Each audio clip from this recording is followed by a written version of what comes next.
আসসালামু আলাইকুম। আমার ফেসবুকে যারা আছেন আপনাদের সবাইকে শুভেচ্ছা জানাচ্ছি। আপনাদেরকে একটা গুরুত্বপূর্ণ জিনিস বলতে চাচ্ছি। আমি সরকারে আসার আগে এবং এর পরে বহু মানুষ আমার সাথে ছবি তুলে রিকোয়েস্ট করে, অনেক করে ছবি তুলে। সরকারে আসার আগে এমনও হয়েছে, বহু প্রোগ্রামেও গিয়েছি, অনেকে ছবি তুলেছে।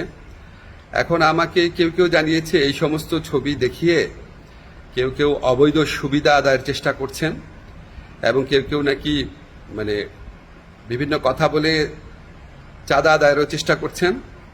এগুলো আমি শুনেছি, সত্য মিথ্যা জানি না। আমি এটা তীব্র প্রতিবাদ করছি।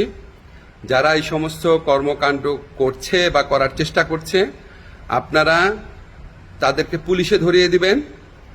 কোনো অবস্থাতেই, কোনো কারণেই আমার কথা বলে কোনো কারণে কেউ যদি কোনো রকম চাঁদা আদায়ের বা অবৈধ সুবিধা আদায়ের চেষ্টা করে, আপনারা তাদেরকে পুলিশে ধরিয়ে দিবেন, মামলা করবেন।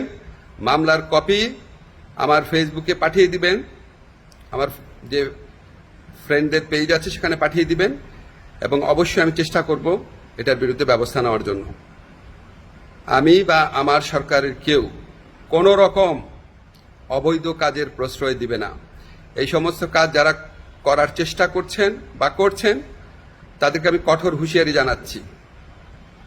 বাংলাদেশের মানুষের সাথে কোনো রকম অন্যায় করবেন না, আমাদের কারো নাম ব্যবহার করবেন না, আমাদের নামে কোনো রকম চাঁদাবাজি, অবৈধ সুবিধা আদায়, কাউকে কোনো রকম হুমকি দেওয়া, এসব থেকে বিরত থাকবেন। আমরা জানতে পারলে উপযুক্ত আইনগত ব্যবস্থা গ্রহণ করা হবে। সবাই ভালো থাকবেন, সুস্থ থাকবেন।